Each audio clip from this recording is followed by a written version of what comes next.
Panzer IV.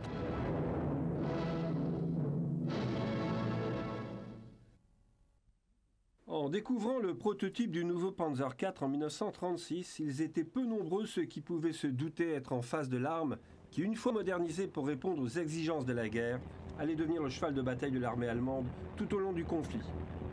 Comme il avait été envisagé dès le départ, le rôle du Panzer IV était celui d'un char de soutien. Il devait prêter main forte au Panzer III plus petit et plus léger, qui allait quant à lui constituer l'épine dorsale des nouvelles Panzer-divisions formées à la fin des années 30.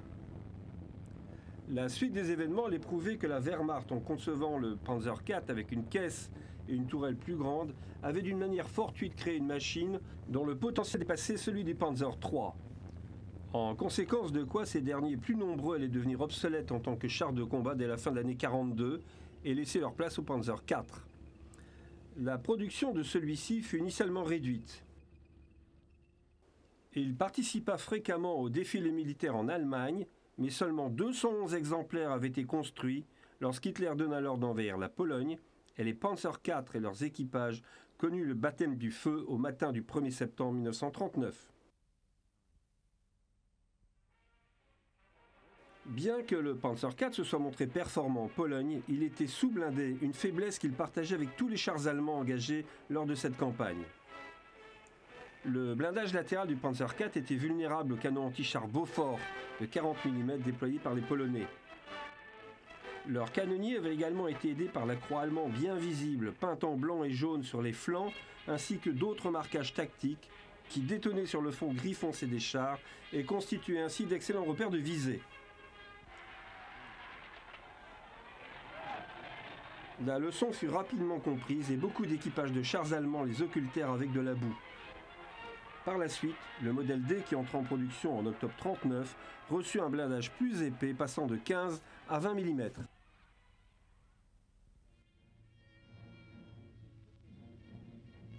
A l'origine, il avait été dans les intentions d'Hitler d'attaquer à l'ouest dès novembre 1939, mais cette date fut repoussée de même que beaucoup d'autres dans les mois qui suivirent. Même si l'hiver 39-40 fut extrêmement froid, l'armée allemande continua de se préparer pour la campagne qui s'annonçait. Sur ces images tournées sur les terrains de manœuvre de l'est du pays, les Panzer IV s'entraînent avec l'infanterie dans le rôle de véhicules d'appui, servant de plastron pour les troupes équipées de canons anti-chars de 37 mm.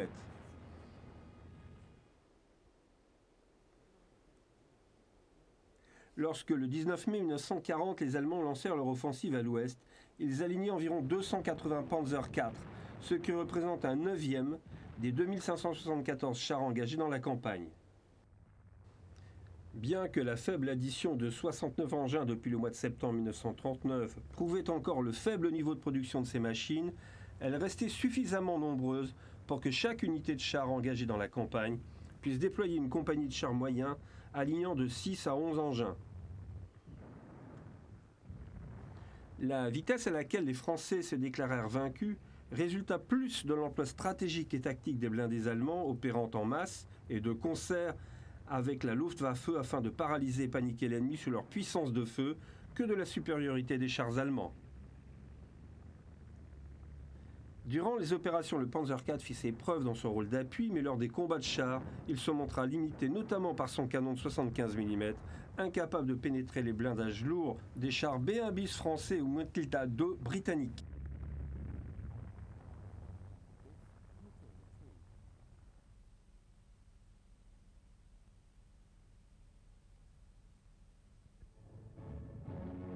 Alors même que les unités blindées allemandes révisaient leurs engins au lendemain de la reddition française, les yeux tournés vers la campagne aérienne de la Luftwaffe contre la Grande-Bretagne, Hitler avait décidé d'attaquer l'Union soviétique en 1941. Il ordonna de planifier une nouvelle campagne fondée sur le principe que la méthode utilisée pour vaincre la France pourrait être employée avec le même succès sur le front de l'Est. Bien que cette campagne devait se faire à plus grande échelle, aucune mesure prévisionnelle ne fut prise pour accélérer la production d'armes, et notamment celle des chars. Le Blitzkrieg était le moyen idéal pour Hitler qui voulait mener des guerres à bas coût, sans bousculer l'économie allemande. La production du Panzer IV reflète cet état d'esprit puisque seuls 332 exemplaires furent produits entre juillet 40 et mai 41, dont 223 du modèle E, surblindé et modernisé. Lorsque le 22 juin 1941, Hitler lança la Wehrmacht contre l'Union soviétique, les forces engagées représentaient la plus grande invasion terrestre jamais tentée au cours de l'histoire. Le fer de lance de la machine de guerre allemande dans l'Est était son arme blindée, la Panzerwaffe, chargée par Hitler de détruire l'armée rouge par une guerre éclair en Russie occidentale avant qu'elle ne puisse se replier à l'intérieur du pays. Sur le papier, le nombre de panzerdivisions engagées suggérait une expansion majeure de l'arme blindée. D'un total de 10 divisions au début de la campagne de France, la Wehrmacht alignait maintenant plus de 21 divisions blindées, dont 17 étaient engagées sur ce nouveau théâtre d'opération. Mais comme nous l'avons déjà vu, cette expansion apparente n'était pas le résultat de l'augmentation de la production de chars, mais celle d'une décision d'Hitler en septembre 1940 de créer de nouvelles unités en réduisant les effectifs des divisions déjà existantes. Celles-ci se voyaient constituées d'un seul régiment de chars et d'une infanterie augmentée en compensation. Cet expédient allait contre l'acception selon laquelle, à la fin des années 30, pour être pleinement efficaces, les Panzerdivisions nécessitaient au moins 400 chars. En 1940, la plus puissante Panzerdivision alignait 300 chars. La décision d'Hitler réduisit la puissance moyenne des Panzerdivisions à 160 chars, qui perdirent une grande partie de leur efficacité, semant ainsi les graines de l'échec de l'arme blindée au cours de la guerre mondiale à venir.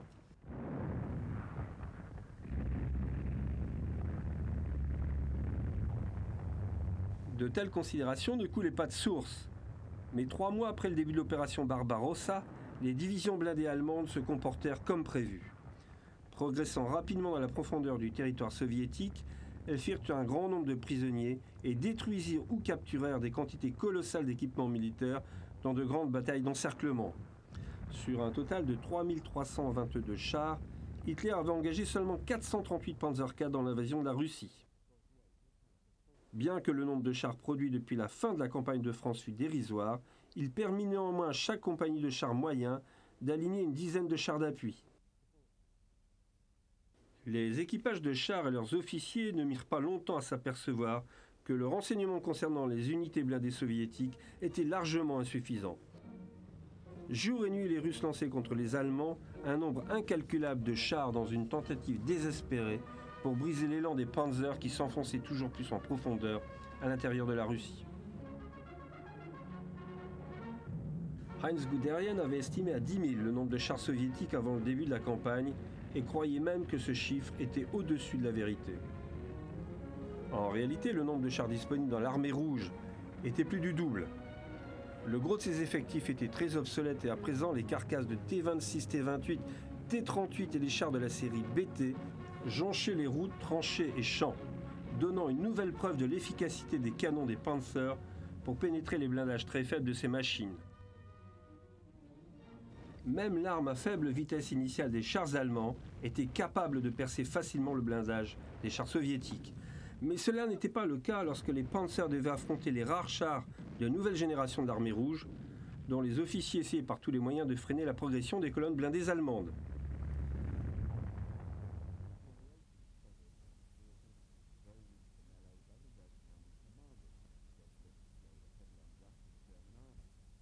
Le renseignement allemand n'avait donné aucune information concernant l'existence des KV-1, KV-2 et T-34.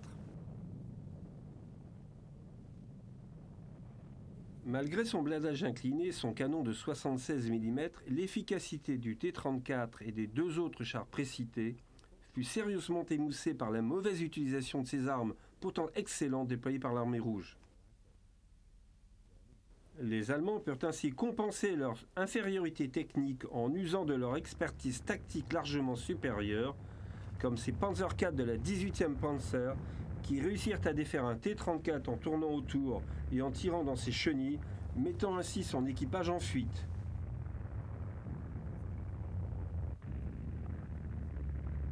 Dans la plupart des cas, les T-34 et les KV étaient détruits par les canons de 88 mm et par l'artillerie. Mais ces expédients ne purent masquer l'avance que les Russes avaient prise et à laquelle les Allemands devaient maintenant répondre. En août, Hitler interrompit la marche sur Moscou et ordonna au second Panzergruppe du groupement centre de Guderian de pousser au sud et de soutenir le groupement sud. Celui-ci devait encercler et détruire la concentration de troupes soviétiques dans et autour de Kiev, mais les Panzerdivisions commençaient déjà à montrer des signes de faiblesse. Depuis début septembre, plus de la moitié des chars engagés au début de Barbarossa avaient été détruits ou étaient hors d'usage. L'incapacité de réparer des machines pour les renvoyer au combat résultait d'une mauvaise logistique au niveau des pièces détachées.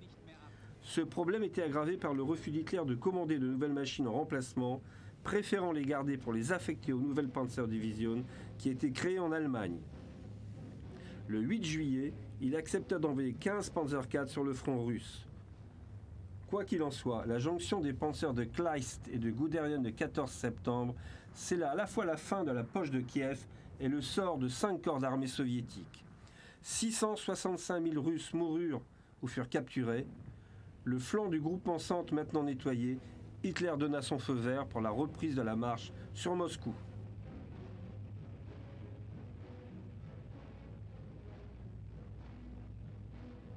Alors même que l'opération sur Kiev était concluante, plus vers le nord, les troupes allemandes étaient proches de Leningrad.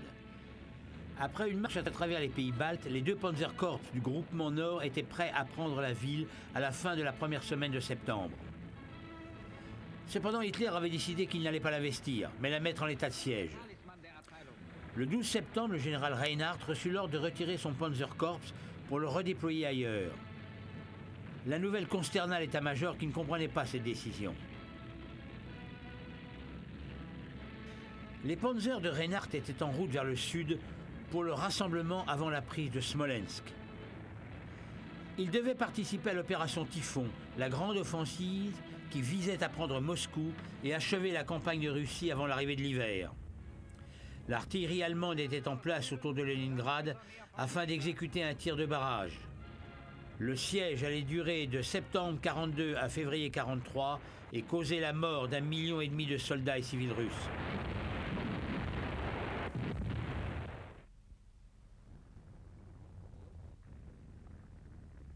Durant la première semaine de l'opération Typhon, fin septembre, les forces allemandes firent plus de 660 000 prisonniers supplémentaires lors des 2 batailles de Vyazma et Briansk, ouvrant la voie vers Moscou. Rien ne semblait pouvoir barrer la route aux Allemands, hormis peut-être la difficulté du terrain. Au nord et au centre de la ligne de front, les Allemands découvrirent que d'épaisses forêts allaient ralentir la progression des Panzers. Le temps commença à changer et à partir de la mi-octobre, la nuit durait déjà 14 heures.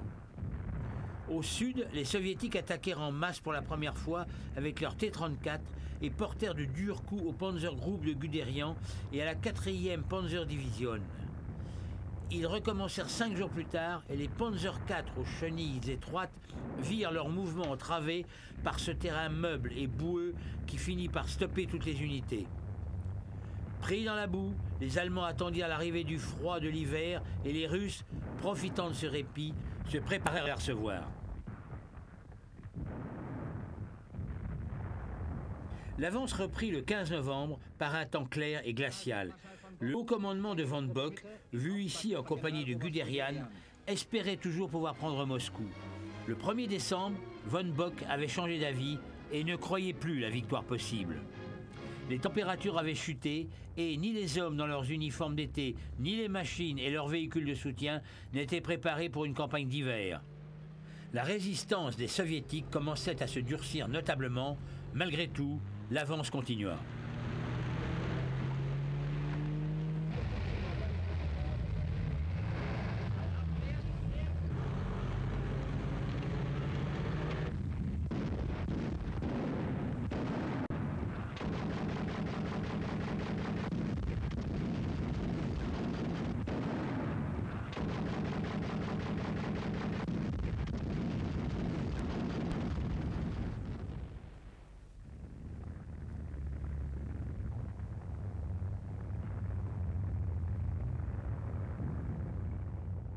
Alors que les températures descendaient, les cas d'engelure se multipliaient de manière alarmante, les chars gelaient la nuit, les canons ne pouvaient plus tirer, les organes de visée étaient gelés.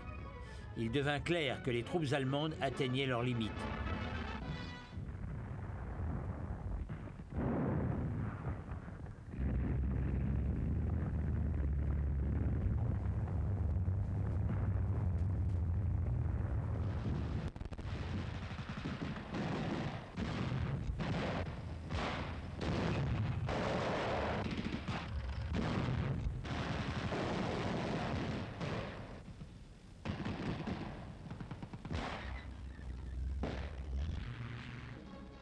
Bien que ces équipages de chars apparaissent joyeux devant les caméras, les conditions de vie des Panzerdivision se détérioraient rapidement. Malgré un ultime effort, l'espoir de s'emparer de Moscou s'évanouit, en particulier lorsque le renseignement annonça que les renforts prépositionnés devant la ville étaient des troupes sibériennes.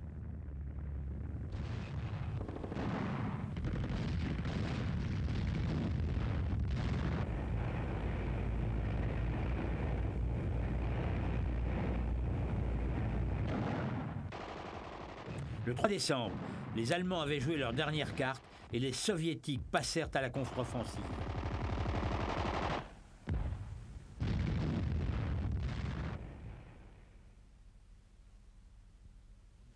Le 15 février 1941, les chars et autres blindés de l'Afrika Korps, sous le commandement du général Erwin Rommel, nouvellement arrivé, ardaient dans les rues de Tripoli avant de repartir dans le désert, bouter les Britanniques hors de la Cyrénaïque. La petite force commandée par Rommel était composée de la 5e division légère, avec à peine 150 chars, dont 40 seulement étaient des Panzer III et 40 autres des Panzer IV. C'étaient des modèles D et E qui servaient au sein des 5e et 8e régiments de Panzer, dotés spécialement d'un équipement tropical, avec notamment un filtre à air et un gros radiateur fixé au-dessus du bloc moteur et protégé par un blindage. La guerre des raids et contre-raids allait faire maintenant rage le long des côtes d'Afrique du Nord jusqu'en octobre 1942. C'était réellement une guerre de véhicules basée sur la mobilité, mais l'apparente capacité de Rommel à toujours garder l'initiative ne dépendait pas du tout de la qualité de ses blindés. La différence essentielle entre les forces britanniques et allemandes résidait dans la supériorité des méthodes tactiques, dans l'efficacité des canons anti-chars ainsi que dans la manière dont les Allemands utilisaient leurs moyens constamment en coopération interarmes. Le meilleur exemple était la façon dont Rommel déployait ses canons anti-chars et ses canons anti-aériens de 88 mm de concert avec ses chars. Ce qui apparaissait souvent comme une masse désorganisée de chars, voitures blindées, pièces d'artillerie et semi-chenillés tractant des canons était en réalité une machine de guerre remarquablement flexible qui menait des opérations typiques de la guerre du désert. L'entraînement combiné à l'expérience permettait aux canons d'être rapidement mis en batterie et de fournir un appui aux assauts blindés, à moins que les Panzers ne se replient pour laisser le champ libre aux canons anti-chars de 50 mm ou à la flak et à ses tubes de 88 mm pour engager les blindés britanniques en approche avant de lancer leur propre riposte. Lors de telles opérations, le Panzer IV n'avait aucun avantage intrinsèque et il n'était qu'un élément mobile au sein de l'ensemble. Pour Rommel, l'Afrique du Nord fut le théâtre d'opérations où la guerre prit sa forme la plus moderne. On peut voir sur ces images des unités motorisées dont l'emploi dans le désert plat, sans obstacle, offrait des possibilités inédites. Ici, les principes de la guerre motorisée et blindée, tels qu'ils avaient été enseignés avant 1939, pouvaient être pleinement mis en application et, plus important encore, développés.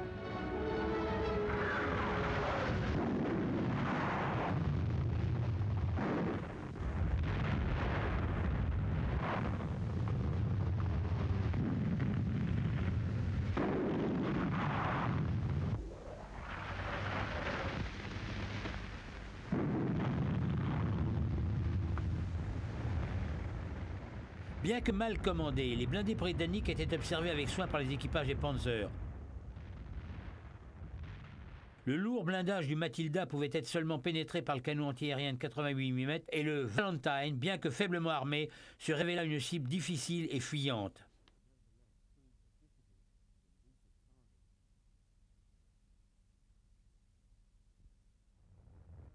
Les Sherman, Crusaders et Grants causèrent tous des difficultés, mais jusqu'à l'arrivée du Tigre, le char allemand le plus puissant, resta le Panzer IV spécial.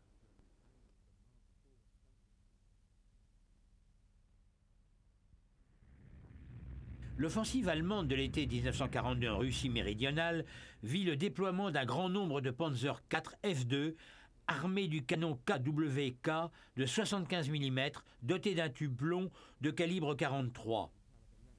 Ce dernier avait été commandé par Hitler en novembre de l'année précédente pour que le Panzer IV dispose d'un canon suffisamment puissant pour détruire les KV et T-34 soviétiques.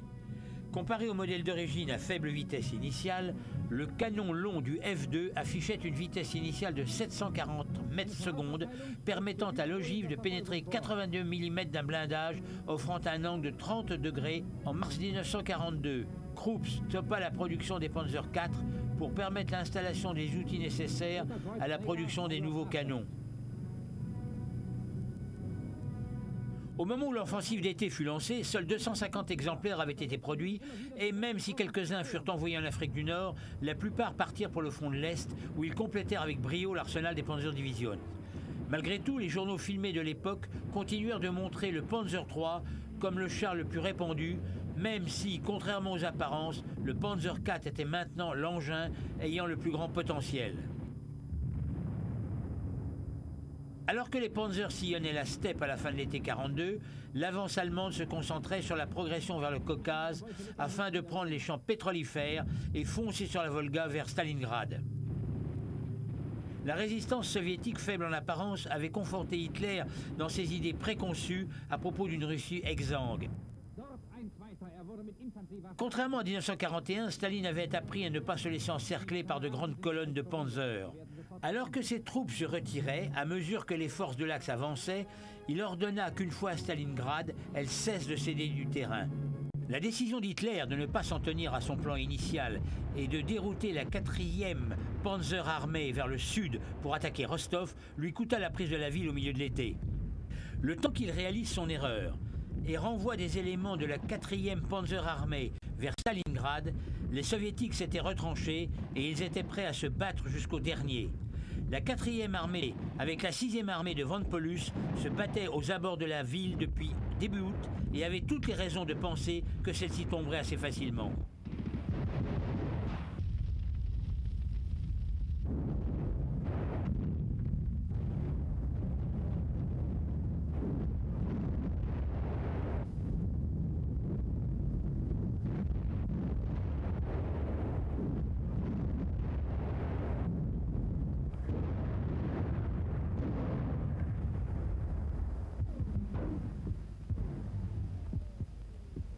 Les éléments de la 4e Panzer Armée, notamment les Panzer IV F2 de la 24e Panzer Division, se battaient dans les quartiers sud de la ville.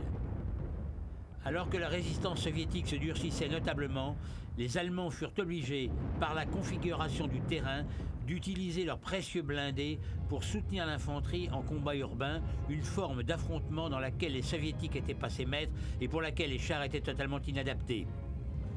La lutte se poursuivit indéfiniment pendant l'automne, les prémices de l'échec allemand à Stalingrad se profilant à l'horizon, lentement mais sûrement.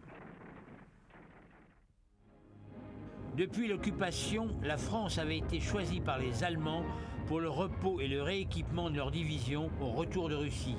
Ici, l'on peut voir des Panzer 4G flambant neufs appartenant à la première division SS Leibstandarte Adolf Hitler.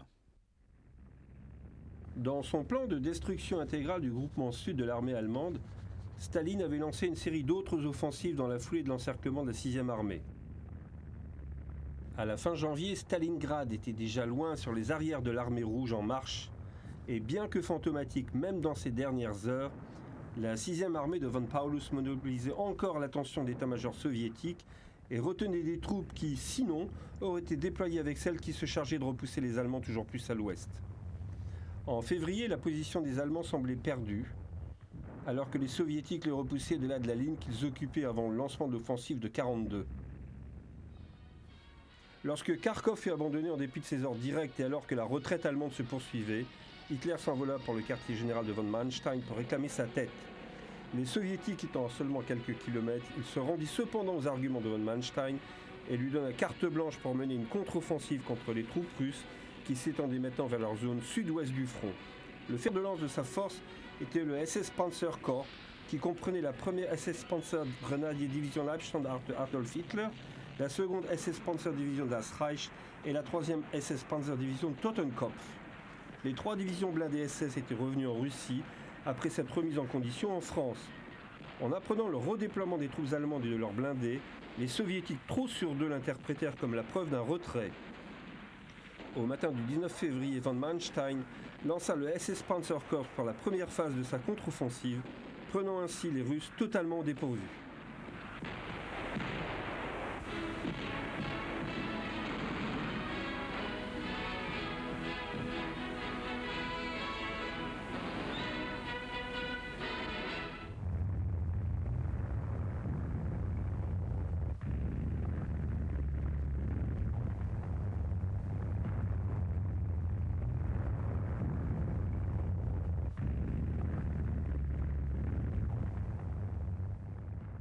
Sur ces images, le plus remarquable réside dans le changement des matériels utilisés au sein des bataillons de chars des divisions blindées SS qui préféraient le Panzer IV au Panzer III.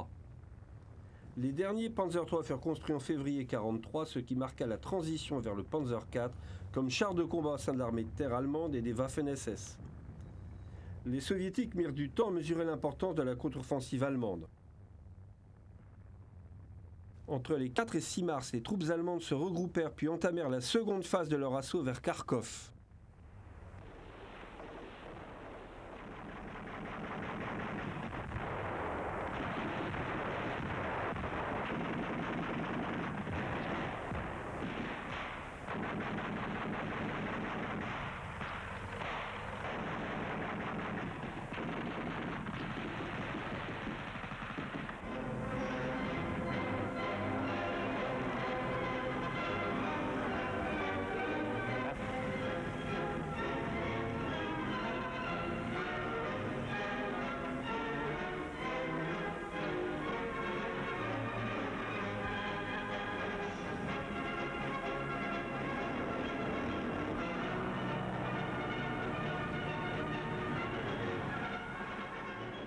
Après un rapide redout qui menaça de stopper l'offensive, le retour des basses températures permit à la progression de se poursuivre.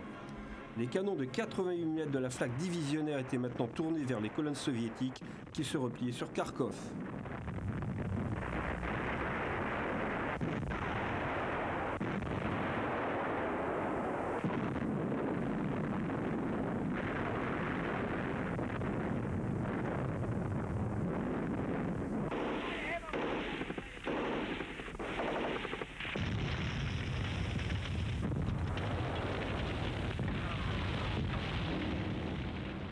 Dans l'après-midi du 10 mars, les SS firent rentrer dans la banlieue de la ville.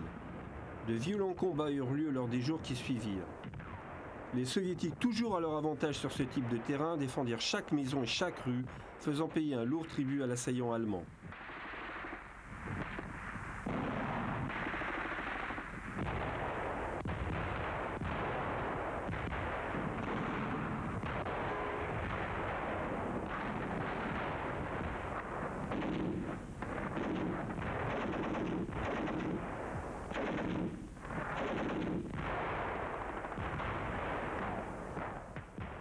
On peut noter les chenilles spéciales utilisées par ces Panzer IV-G.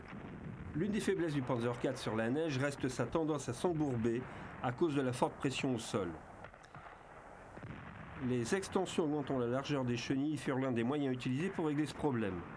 Ces extensions, baptisées Ostkreten, remplirent leur rôle bien que sujettes à de nombreuses pannes.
Il fallut 5 jours de combat acharnés aux troupes SS pour finalement conquérir la ville, les derniers soldats russes restant cachés dans l'usine de tracteurs. Une avancée plus au nord au-dessus de Kharkov permit de prendre Belgarov, Mais avec l'arrivée du dégel, toutes les opérations ultérieures furent interrompues face au général Bou.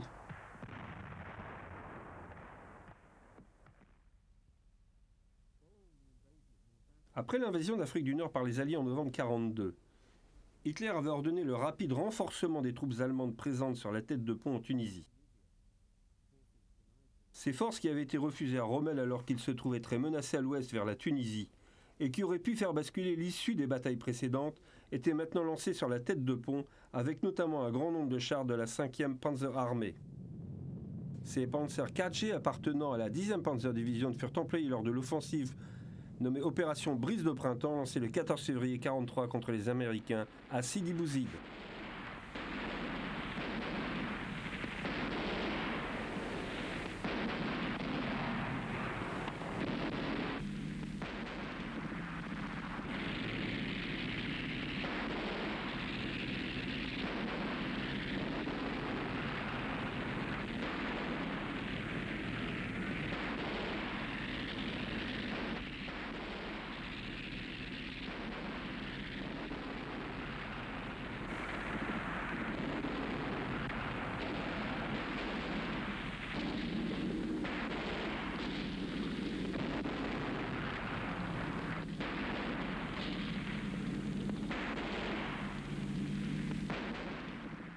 La victoire allemande n'était que provisoire. La tête de pont tunisienne ne pouvait pas tenir face à la supériorité alliée, aussi bien sur mer que dans les airs.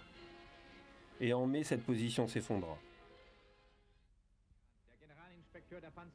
Après sa nomination par Hitler en février 1943 en tant qu'inspecteur général de l'armée blindée, avec pour consigne de remodeler complètement les forces blindées allemandes, le premier souci du général Heinz Guderian fut de mettre un terme à l'idée émise par certains officiers supérieurs mal informés, mais cependant influents, de stopper toute production du Panzer IV au profit du Tigre et du Panther.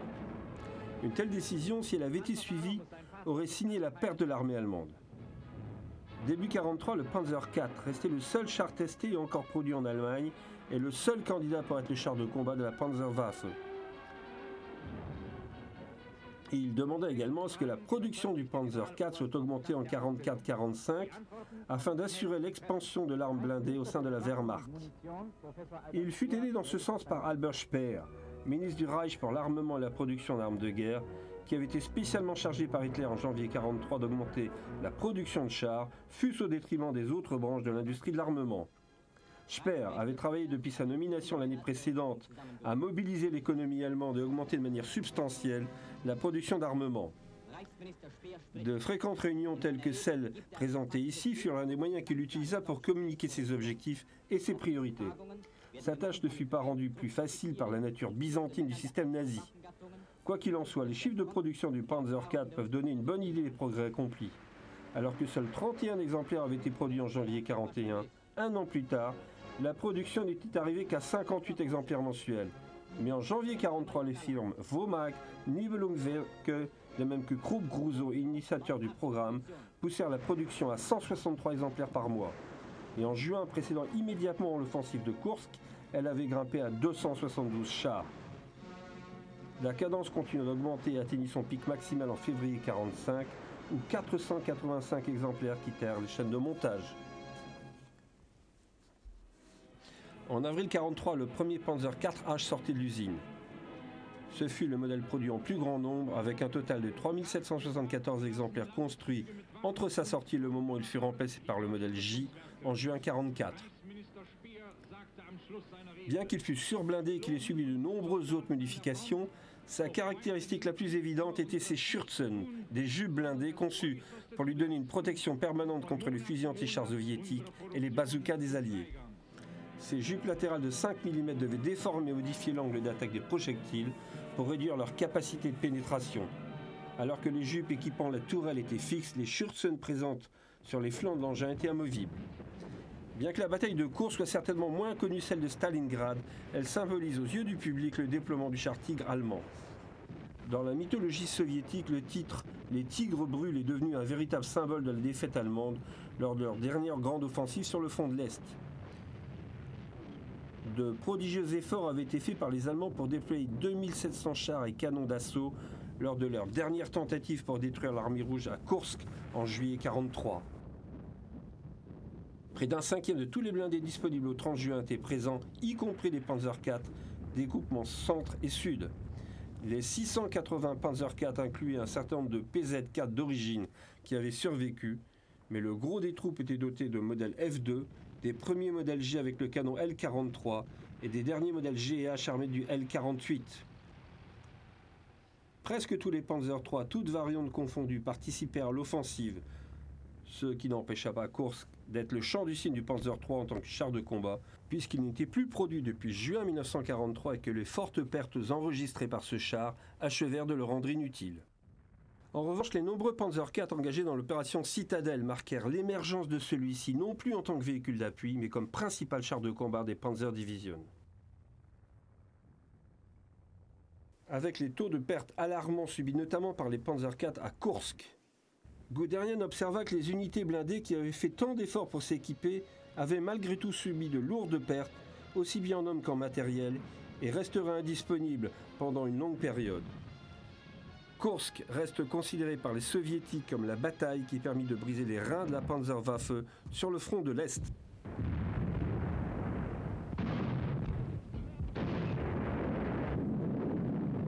Conséquence de l'opération Citadelle, les Panzer Division très diminués durent composer avec une armée rouge qui avait retrouvé des couleurs et passaient maintenant à l'offensive. Dans cette séquence, les Panzer IV de la division SS Das Reich entrent en action pour contrer une offensive soviétique visant à prendre la position des Allemands au sud de Kharkov. Tandis que le succès de la Wehrmacht lui fait profiter ici d'un répit temporaire, il ne reflète cependant pas le bilan global et à partir de la fin d'été 1943, les Allemands battaient en retraite.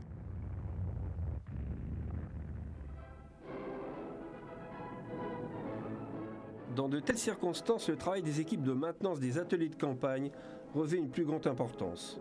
À ce stade de la guerre, les Allemands disposaient d'un système efficace pour ramener du champ de bataille les chars endommagés au combat. Sur ces images, on voit un semi-chenillé de 18 tonnes doté d'une grue de 6 tonnes.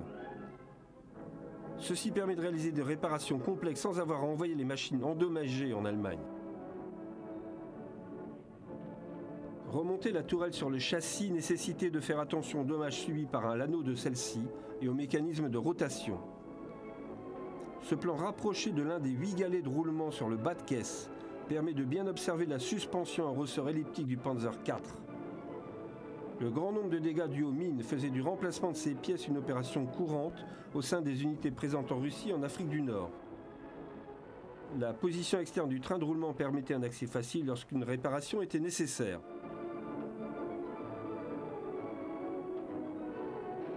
Avant le rivetage de la caisse et les conduites de refroidissement du bloc moteur est appliquée une couche de peinture jaune sombre utilisée comme base sur tous les Panzers à partir de février 1943.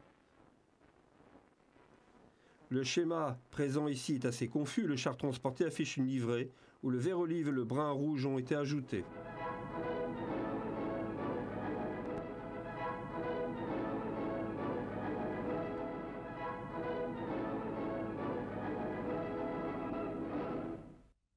À la fin de l'été et au début de l'automne 1943, les Panzer IV furent engagés dans de violents combats lors de la retraite vers l'ouest, au-delà du Dniepr. Il est possible même à ce stade de la guerre de distinguer au milieu des Panzer IV dotés de Schürzen, de vieux survivants encore armés du canon de 75 mm court et toujours utilisés comme char d'appui.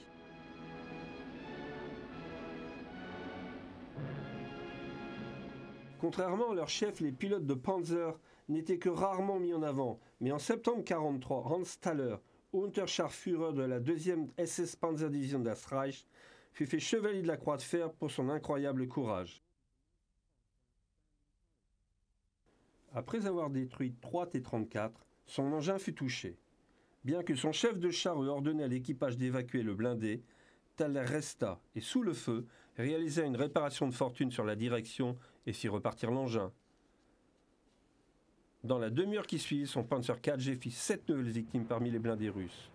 Pris par un caméraman à travers la visée du pilote, un Panzer IV-H soigneusement camouflé, appartenant à la 2e Panzerdivision, fait lentement mouvement pour engager un T-34 que l'on verra rapidement en feu. La steppe est un endroit chaud et les hautes températures estivales ne sont pas les meilleures conditions pour la visibilité. Les optiques allemandes d'une qualité supérieure et plus sophistiquée que celle de l'armée rouge donnent au chef de char allemand un avantage au premier tir. Jusqu'à l'introduction du modèle 85 début 44, le D-34, malgré ses qualités, avait une tourelle accueillant 2 hommes et le chef de char était également le chargeur. Cette double tâche réduisait son efficacité au combat. Avec une tourelle abritant 3 hommes, le Panzer IV était plus opérationnel et la charge de travail pour chaque homme mieux répartie. Quoi qu'il en soit, à l'automne, la Wehrmacht sur le front de l'Est avait cédé un immense terrain à l'armée rouge. Et dans les mois qui suivirent la bataille de Koursk, elle ne pouvait espérer aucun répit en attendant, outre l'hiver, de nouvelles offensives soviétiques. Juste après sa nomination au poste de commandant en chef en Grèce, le maréchal Erwin Rommel s'envola pour Salonique le 5 juillet 1943 afin d'y inspecter ses défenses. Hitler avait mordu à l'hameçon des Alliés. Ceux-ci avaient réussi à lui faire croire qu'ils allaient y effectuer des débarquements et Hitler avait déployé la première Panzerdivision en renfort dans le pays. L'intention des Alliés était d'amener Hitler à disperser ses forces en dehors de l'Italie où le réel débarquement devait avoir lieu. Les Panzer IV visibles dans cette séquence sont tous des modèles G de fin de production et ils sont tous recouverts d'une couche de jaune sombre.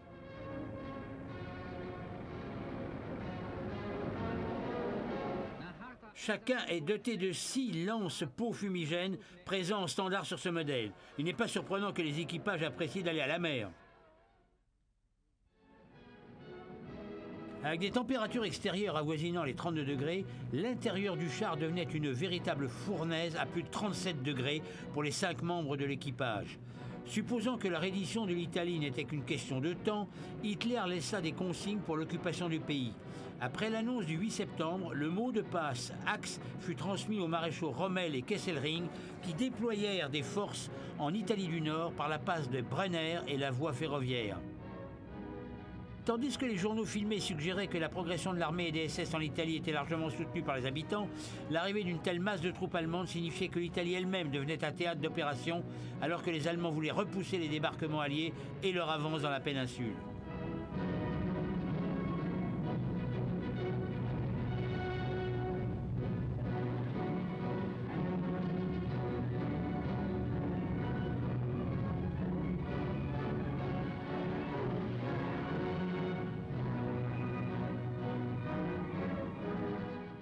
Bien qu'Hitler eut d'abord l'intention de transférer tout le SS Panzerkorps en Italie après Koursk, la situation très dégradée en Russie permit seulement de redéployer la Leibstandarte qui arriva à Milan, où la présence de ces Panzer IV était plus que nécessaire pour que les habitants restent loyaux à la cause fasciste. L'Italie n'était pas un pays dont la géographie était très propice au combat de chars. Par conséquent, le nombre de Panzerdivisionen déployés là-bas n'allait varier que d'1 à 3.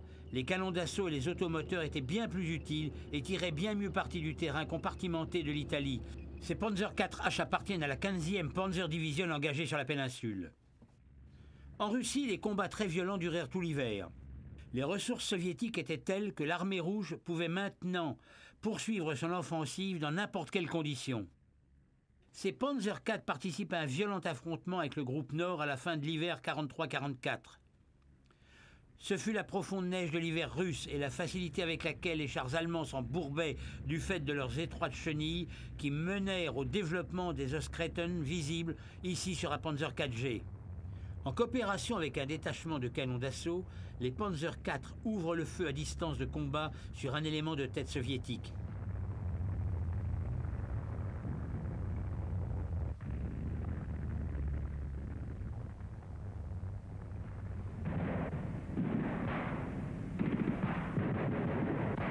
Un observateur indique ici une position d'artillerie depuis laquelle une batterie de canons de 150 mm ouvre le feu sur des Russes. Les désastres militaires et les mauvaises nouvelles du front de l'Est lors de l'hiver 43-44 font que peu d'images ont été tournées pour la propagande. Dès qu'une victoire était acquise, elle faisait la une. Ce fut notamment le cas lorsque des caméramans couvrirent l'assaut blindé qui permit de prendre Kovel en Ukraine septentrionale, alors qu'un groupement commandé par le SS Gruppenführer Herbert Gilles y était encerclé par les soviétiques, à la mi-mars 44. Bien qu'un petit détachement de panthères de la division SS Viking réussisse à percer pour renforcer les défenses quelques jours auparavant, l'attaque principale n'eut pas lieu avant début avril. Les éléments de la 4e Panzerdivision, commandés par Lobertsch Hoffmann et les unités SS de la Viking, firent une percée à travers la ville en passant par la route venant de Brest-Litovsk. Parmi les blindés soviétiques détruits se trouvent de nombreux Sherman M4A2 acquis via le pré-bail qui apparaissent de plus en plus souvent sur les images tournées par les Allemands depuis 1944. Les groupements blindés composés de chars et d'automoteurs issus d'unités mixtes furent une solution fréquemment employée pour répondre aux contingences du front de l'Est où les soviétiques attaquaient les lignes de ravitaillement toujours plus étirées des Allemands. De telles opérations ne pouvaient être menées que par des troupes mobiles.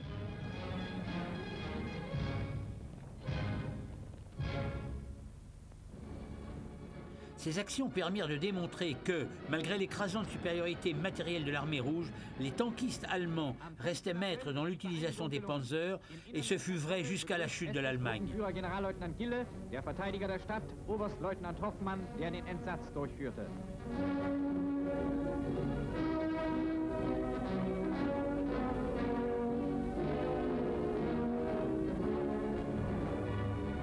Les troupes de l'armée hongroise ne jouèrent plus un rôle sur le front de l'Est à partir de début 1944, leur activité restant cantonnée aux arrières, bien que sous commandement allemand.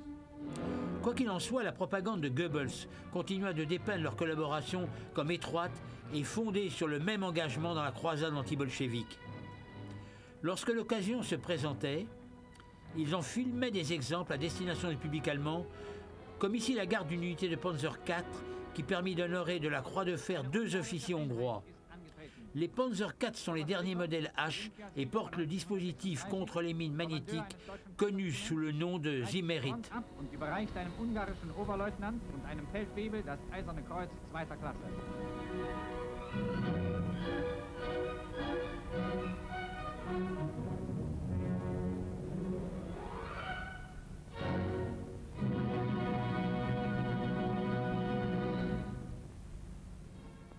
Comme pour répondre à l'attente en Allemagne de l'inévitable invasion alliée en Europe au début de l'été 1944, le public allemand fut abreuvé de descriptions détaillées des défenses du mur de l'Atlantique et des forces regroupées en France dans le but de les repousser.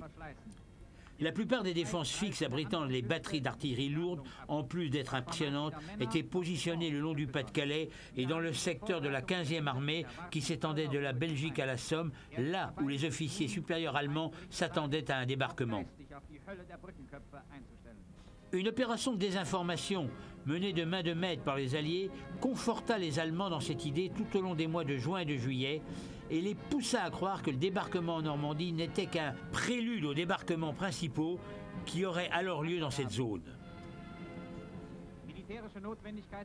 Au cours de son programme de construction des défenses côtières, Rommel alla jusqu'à ouvrir les digues pour inonder les polders hollandais. L'arme blindée allemande était une nouvelle fois la clé pour contrer les débarquements alliés. Le 1er juin, pas moins de 700 Panzer IV étaient positionnés en France. Les unités de chars, de même que l'infanterie, s'entraînèrent avant que l'assaut allié ne soit donné, mettant à contribution leur capacité de combat. Mais les ressources dont disposaient les Allemands étaient par trop dispersées et dans beaucoup de cas étaient positionnées au mauvais endroit.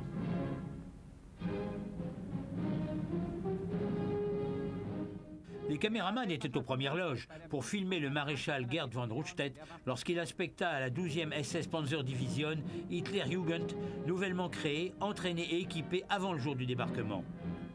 En plus de ses 48 panthères, la Hitlerjugend alignait pas moins de 91 Panzer IV et dans les jours qui suivirent, elle allait se tailler une solide réputation au sein des Waffen-SS. La question du meilleur emploi des Panzerdivisionen face à l'invasion prochaine causa de grands remous au sein du haut commandement allemand. Rommel était partisan de laisser les panzers suffisamment en avant pour pouvoir attaquer les Alliés dès qu'ils auraient touché terre, estimant que selon les expériences précédentes, à moins qu'ils ne soient stoppés dans les 24 heures, les débarquements alliés réussiraient. La réalité de la suprématie aérienne alliée rendait caduque la stratégie de Georg von Schweppenburg, commandant le groupement blindé Ouest, qui voulait laisser les Alliés débarquer pour écraser leurs forces en aval de la tête de pont. Le dilemme n'était toujours pas résolu au moment où les forces alliées se mirent en route.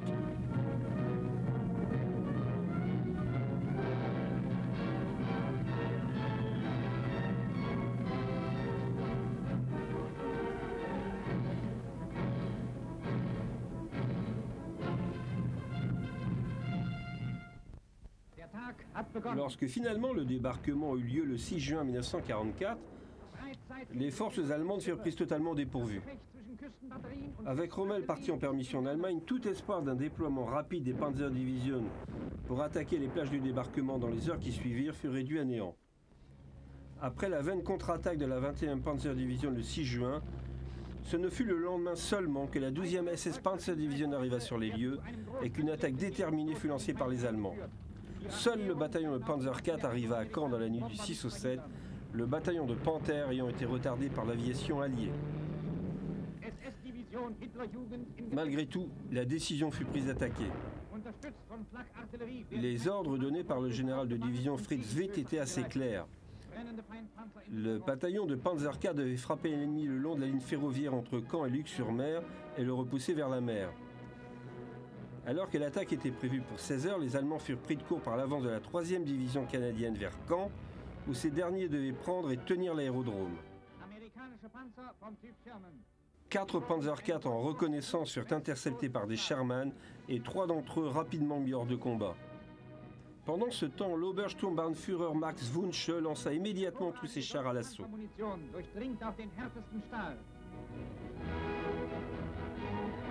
Les images montrées ici furent prises au cours du combat qui s'en suivit et comptent parmi les meilleures images du Panzer IV en action à la fin de la guerre.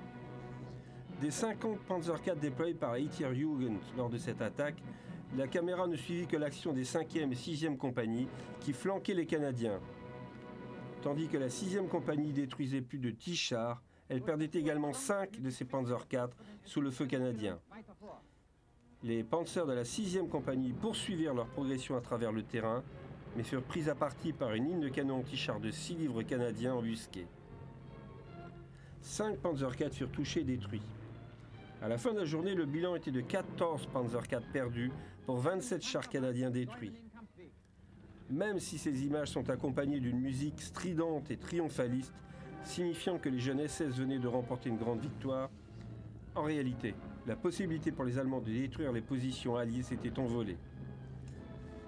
L'attaque de la Hitlerjugend se poursuivit jusqu'à la tombée de la nuit. Le 7 juin fut seulement le premier jour de combat de ce qui allait devenir 2 mois d'affrontements violents, à la fin desquels la division cesserait d'exister. Le départ le 25 août de la division montra que seuls 10 chars avaient survécu à la campagne de Normandie.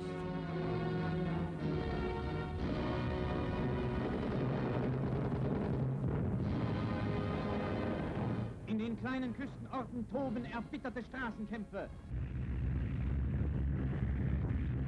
Les images de Panzer IV en action lors de la bataille de Normandie sont rares, ce qui est surprenant pour le char allemand le plus répandu. Très peu de Panzers survécurent à la campagne de Normandie. Les pertes importantes de Panzer IV sur les fronts de l'Est et de l'Ouest à la fin de l'année 1944 aboutirent à une chute massive de leur disponibilité au combat. On le constate notamment par leur petit nombre lors de la bataille des Ardennes. Bien qu'Hitler ait ordonné la préparation soigneuse de l'arme blindée pour l'opération Brume d'automne, seuls 259 exemplaires étaient disponibles sur une force totale de 2750 chars et canons d'assaut engagés dans l'offensive. Même si 1110 Panzer IV avaient été construits entre octobre et décembre, la production des chars a été descendue à 700 machines par mois à ce stade de la guerre. Le Panzer IV n'était pas seulement l'engin le plus utilisé, mais il était également le plus vulnérable. Ces deux facteurs constituent la plus plausible explication du déclin relatif de la disponibilité du Panzer IV. À la fin d'été 1944, l'armée rouge avait virtuellement détruit le groupement centre et atteint la frontière polonaise. Ces Panzer IV alignés le long de la route font ici mouvement pour aller au contact de l'ennemi.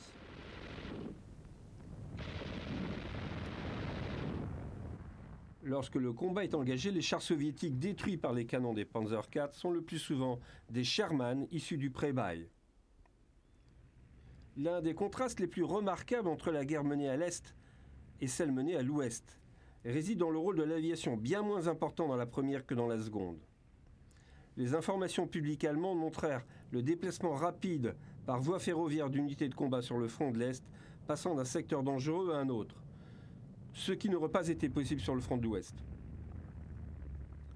L'absence de couvert pour les panzers faisait que la menace première des unités blindées allemandes ne venait pas de l'aviation soviétique, mais du nombre infini de chars que les Russes semblaient pouvoir déployer. Cette séquence en Prusse orientale à la fin 1944 montre les derniers modèles de Panzer IV en action. Les changements les plus évidents sont le nouveau système d'échappement et l'emploi de fils au lieu de Schurzhen métallique standard. Les Panzer IV se battirent ainsi contre l'armée rouge jusqu'à la capitulation d'Allemagne en mai 1945.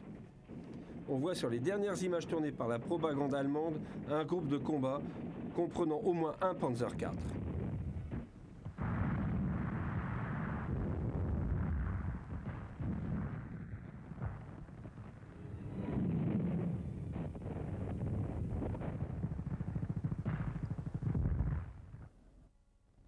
L'histoire du Panzer IV au combat, le seul char étant resté en production sur toute la durée de la Seconde Guerre mondiale, ne se termina pas pour autant avec elle. Le dernier obus tiré par un Panzer IV le fut par un Panzer IV aux couleurs syriennes contre les installations de Tsahal sur le plateau du Golan au cours des années 60. Leur baroud d'honneur se situe en juin 67, lorsqu'Israël prit d'assaut la montagne et s'empara de ses chars. Certains y ont été conservés en témoignage des 7350 exemplaires du Panzer IV construits, toutes versions confondues, entre 1938 et 1945.